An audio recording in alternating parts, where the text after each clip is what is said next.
Bonsoir Olivier, bonsoir tout le monde. Le temps est venu d'un petit bilan.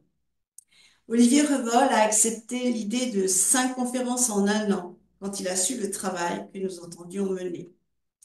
L'association Les Saint-Exupériens a assuré la logistique et la dimension technique ainsi que nous l'avions proposé. Ainsi, chacune des associations du collectif a pu maintenir ses missions de proximité en direction des parents et des jeunes. Grâce à Olivier Revol, nous rassemblons dans une même dynamique d'information et d'échange le plus grand nombre de familles et d'acteurs professionnels, favorisant ainsi l'interconnaissance. Avec notre enquête du printemps en direction des parents de Savoie, nous avons recueilli leurs difficultés, le permettant de les exprimer, et nous chargeons par là même d'en faire part au monde de la santé, du social et de l'éducation nationale.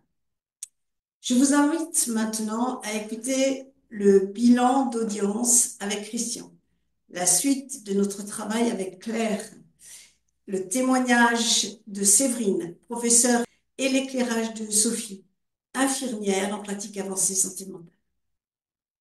Nous avons démultiplié l'impact des conférences grâce aux belles salles pour les présentiels et aux visioconférences simultanées qui ont suscité l'inscription d'environ 4200 personnes. En Savoie, plus de 2000 personnes se sont inscrites à nos conférences. Notre site Neurodiversité Savoie a reçu en un an plus de 50 000 visites, avec 1200 visites les mois sans événement. Les pages de chaque conférence, avec l'article compte-rendu et les vidéos des échanges, sont bien vues et revues, réactivant l'information des soirées elles-mêmes. Notre public savoyard se répartit ainsi. Parents et familles représentent 1300 personnes. Enseignants et personnel de l'éducation, 700 personnes. Plus de 400 personnes pour le monde de la santé et presque 300 pour le monde du social. Cependant, ces données satisfaisantes sont à mettre en perspective. En Savoie, sur 75 000 enfants et adolescents, on peut supposer que 9 à 12 000 jeunes sont porteurs d'un trouble du neurodéveloppement. Les actions de sensibilisation doivent être poursuivies. En tant que Neurodiversité Savoie, il nous reste à aborder le spectre de l'autisme en complément du travail important qui se fait déjà en Savoie avec Autisme 73, l'APEI et les équipes du CHS de la Savoie. De plus, nous espérons un jour être en mesure d'aborder le trouble du développement intellectuel d'origine génétique, accidentelle ou pathologique. Il nous semble également important d'aborder à l'avenir plusieurs sujets qui gravitent autour de la neurodiversité. Colère et régulation émotionnelle.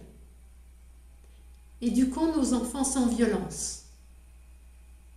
Que faire en attendant le début des soins orthophoniques? Enfants rêvés, enfants réels. TND et monde du travail.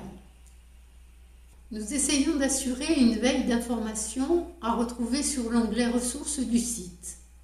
Nous restons attentifs au travail qui se fait avec la Société française du TDAH, la Commission interministérielle des TND et avec les associations nationales telles France TDAH, Fédération Anapédis, Autisme France, la Maison de l'Autisme, etc. Pour ce qui concerne les enseignants en Savoie, ils ne bénéficient pas tous de formation initiale et de formation continue aux troubles du neurodéveloppement. 2 professeurs ressources départementaux autisme et TND travaillent à améliorer la formation des enseignants et par là même l'accueil des élèves. L'école inclusive concerne 4% des enfants, tout handicap confondu. Il y a encore des enfants porteurs d'un TND qui ne bénéficient pas des aménagements scolaires éducation nationale dont ils ont besoin. Donc la connaissance des TND par tous les enseignants et la mise en œuvre des compétences psychosociales pourraient améliorer la prise en charge des difficultés de comportement et d'apprentissage des élèves. Hormis la Maurienne pour le moment, le maillage de professeurs référents formés et compétents sur tous les territoires de Savoie tente de répondre avec justesse aux besoins des enseignants.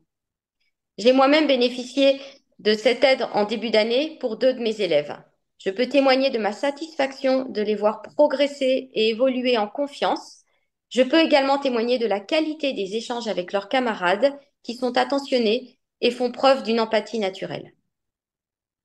Depuis novembre 2021, le premier module de formation sur les troubles du neurodéveloppement est proposé en ligne à l'ensemble des professionnels de santé, dont les médecins. Ce temps de formation continue a été complété en décembre 2023 par un second module pour les internes du 3e cycle de médecine.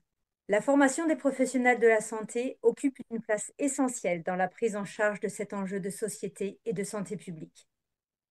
Cette démarche, qui date du plan autisme de 2018, suivi du plan gouvernemental troubles neurodéveloppement de 2023, signe une prise de conscience généralisée qui s'articule avec les grands projets territoriaux de santé mentale.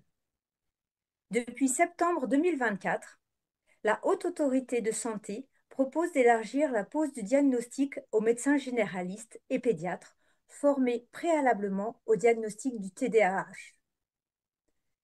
L'objectif est d'accélérer la prise en soin, d'améliorer la qualité de vie des personnes concernées, selon le souhait de la commission interministérielle des TND menée par le docteur Étienne Pau.